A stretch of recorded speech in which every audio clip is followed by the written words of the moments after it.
डरावनी रातें YouTube channel पर आपका स्वागत है। इस चैनल पर आपको सुनने को मिलती हैं डरावनी और सच्ची भूतिया कहानियाँ। तो अगर आपको ऐसी ही वीडियोस देखना पसंद है तो हमारे इस चैनल को सब्सक्राइब करना ना भूलें। तो अब बढ़ते हैं आज की कहानी की ओर।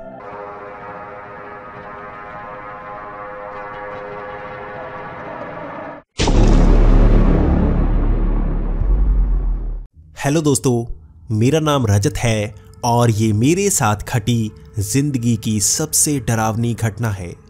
ये वक्त शाम के 7 बजे का होगा। यहाँ सर्दियाँ चल रही थी, इसीलिए अंधेरा भी हो चुका था। मुझे नारायणगढ़ के लिए बस पकड़नी थी और यहाँ पर 6 बजे के बाद मिनी बस ही आती है। लेकिन उससे भी ज़्यादा परेशानी वाली बात ये कि आगे सड़क का काम चल रहा था और बहुत सालों बाद ये सड़क बनने वाली थी, तो उसे पूरी तरह से बंद कर दिया गया था। अब ये बस नए रूट से होकर गुजरती और ये गांव के बीच से होकर गुजरती। ये बिल्कुल नए नए गांव के रूट थे और मैं जिंदगी में उन गांव में कभी नहीं गया था। धीरे धीरे सारी सवारियों से वो बस भर चुकी थी और बस लगभग 7:15 बजे चल पड़ी। आज मुझे अलग सा एहसास हो रहा था क्योंकि ये बस मैं हमेशा पकड़ा करता था और वो मेन रूट से जाती और सड़क भी टूटी फूटी होती। लेकिन अब ये गांव से गुजर रही थी और कहीं कहीं पर तो सड़क बहुत ज़्यादा छोटी हो जाती और बस को बहुत ही धीरे धीरे से निकालना पड़ता। जैसे जैसे आगे नए नए गांव आते गए, सवारियां उतरती जा रही थी। चलते वक्त ये बस खचाखच भरी हुई थी। अब धीरे धीरे सवारियां उतरती गई। एक बड़ा गांव जैसे ही आगे जाकर आया, लगभग सारी सवारियां उतर चुकी थी। वहां बस में सिर्फ 3 ही सवारियां बची थी और आगे का रास्ता काफी लंबा बचा था। अब वक्त भी 8:30 का हो चुका था। वैसे मेरे गांव से नारायणगढ़ का सफर 2 घंटे का हुआ करता था, लेकिन अब यहां पर काफी ज्यादा समय लगने वाला था क्योंकि बस को तेज चलाया जा ही नहीं रहा था। गांव के बीच से छोटे रास्तों से बस को निकालना बेहद मुश्किल हो रहा था। लेकिन अब सफर में ज्यादा गांव नहीं आने वाले थे, इसीलिए सारी सवारियां उतर चुकी थी। अब सीधा आगे नारायणगढ़ ही आने वाला था, लेकिन यह सफर काफी मुश्किल था। यहां पहाड़ियों से छोटे रास्तों से होकर गुजरना पड़ता। यहां पर आसपास कोई गांव नहीं था, बिल्कुल वीरान जगह। जब भी हम मेन सड़क से आते तो वहां पर लाइट्स लगी होती और वो चौड़ी सड़क होती, लेकिन ये रास्ता बेहद ही छोटा था, तो हमें भी बहुत ज्यादा डर लग रहा था। इन छोटी बड़ी पहाड़ियों पर कोई नहीं रहता और मेरे मन में यही ख्याल आ रहा था कि अगर बस यहां पर खराब हो जाए तो ठीक करवाने के लिए भी बहुत मेहनत लगेगी, क्योंकि आसपास कोई नहीं है, ना तो कोई दुकान ना ही कोई गांव। यहाँ पर इतना अंधेरा था कि बस के आसपास कुछ नजर नहीं आ रहा था। मुझे तो बस कुछ झाड़ियां ही नजर आ रही थी। उससे आगे जाकर वही हुआ जिसका मुझे डर था। बस को बीच सड़क में रोका जा चुका था।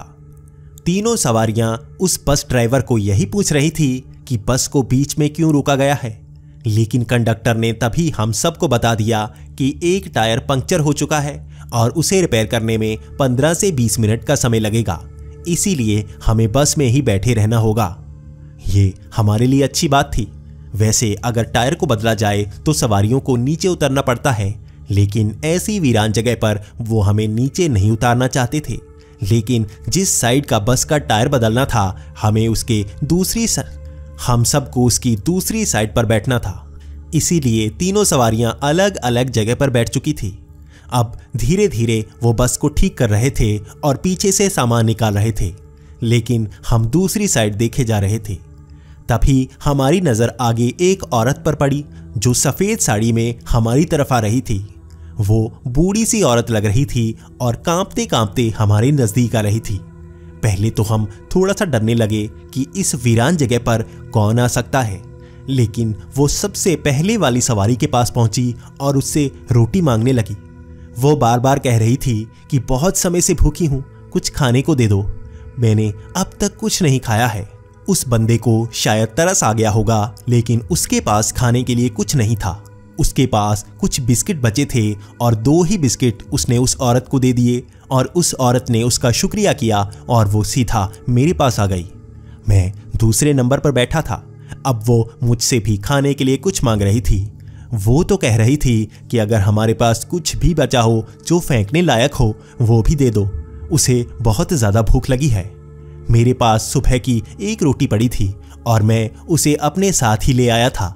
मैंने सोचा था रास्ते में मुझे भूख लगेगी तो मैं खा लूँगा, लेकिन मुझे उस पर तरस आ गया, इसलिए मैंने एक अचार लगाकर उसे 1 रोटी दे दी।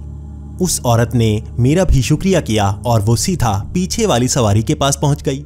वो बाहर खिड़की से ही मांग रही थी और अब वो उससे कहने लगी कि तुम भी कुछ खाने को दे दो तो मेरा अच्छा पेट भर जाएगा।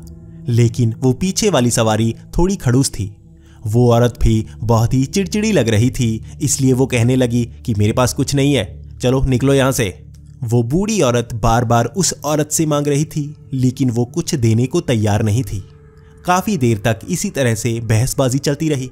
वो बूढ़ी औरत बार बार मांग रही थी, लेकिन वो औरत दे नहीं रही थी, तो हमें भी लगने लगा कि वो बूढ़ी औरत बेवजह परेशान कर रही है। तो हम भी आगे से कहने लगे, जाने दो उसे, तुम्हें जो खाने को देना था दे दिया, अब यहाँ से चली जाओ। लेकिन वो बूढ़ी औरत बात मान ही नहीं रही थी। इसके बाद वो पीछे बैठी औरत उसको चिल्लाने लगी और धक्का मारने लगी, लेकिन उसने जैसे ही अपना हाथ उसकी तरफ बढ़ाया तो बूढ़ी औरत ने उसका हाथ पकड़ लिया। उसने बहुत ही जोर से उसका हाथ पकड़ा था, तो वो औरत चिल्लाने लगी थी। वो हमसे मदद मांगने लगी थी। हम भी भागते हुए बस से बाहर उतरना चाह रहे थे, लेकिन हमारी नजर जैसे ही उस बूढ़ी औरत के चेहरे पर पड़ी तो वो जैसे बदला बदला सा था। उसकी आंखें बिल्कुल सफेद थी और उसके बाल जैसे उड़ने लगे थे। वहां पर हवा बिल्कुल नहीं चल रही थी, लेकिन वो डरावना सा चेहरा देखकर हम सब डर चुके थे। वो कोई साधारण बूढ़ी औरत नहीं हो सकती। वो तो जैसे कोई चुड़ैल या डायन लग रही थी और हम भी बहुत ज्यादा घबरा चुके थे। हम दोनों ने बाहर निकलना सही नहीं समझा और हम उस औरत को पकड़कर खींचने लगे। हम उसे इसी तरह से बचा सकते थे। हमने पूरा जोर लगाया और उसकी बाजू को खींच ही डाला, लेकिन हम सब हैरान थे। उस बूढ़ी औरत ने उस औरत को इतनी जोर से पकड़ा था कि उसके बांह से खून निकलना शुरू हो गया था, जैसे उसने अपने नाखून उसके पूरे हाथ में गड़ा रखे थे। उसके हाथ में जैसे बहुत बड़े कट लग चुके थे और उससे बहुत ही तेज खून निकल रहा था। हम चिल्लाने लगे थे तो बस कंडक्टर और बस का ड्राइवर भी भागकर बस के अंदर आ चुके थे। वो उस औरत को देखकर घबरा चुके थे। वो हमसे पूछने लगे आखिर इसे हुआ क्या है। तो हमने भी बाहर की तरफ इशारा किया और उस बूढ़ी औरत को दिखाते हुए ये कहा कि इसने इसके हाथ को छील कर रख दिया है।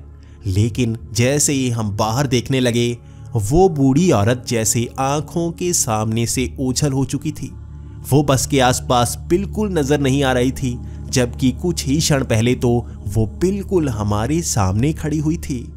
लेकिन ये बातें सुनकर जैसे कंडक्टर और ड्राइवर भी बहुत ज्यादा घबरा चुके थे और उन्होंने कहा कि 2 ही पेज बचे हैं, जल्दी से बस को निकालो, आगे जाकर ठीक करेंगे। इतना कहने के बाद वो बस को चलाने लगे। वो बस को ऐसे ही चला रहे थे जबकि उनका एक टायर बाहर ही पड़ा था, उसे अंदर रखा ही नहीं गया और वो बस को ऐसे ही भगाने लगे। इसी तरह से वो सफर निकला और हम नारायणगढ़ पहुंच ही गए। नारायणगढ़ की सड़कों पर वहां रोशनी बहुत थी और उसी रोशनी में बस को रोका गया और 2 पेज जो बचे थे उसे कसा गया और उसके बाद बस को उस बस स्टैंड पर ले जाया गया। उस औरत को अब अस्पताल में ले जाना था, लेकिन हम उस बस ड्राइवर और कंडक्टर से ये पूछ रहे थे कि वो इतना घबरा क्यों गए थे।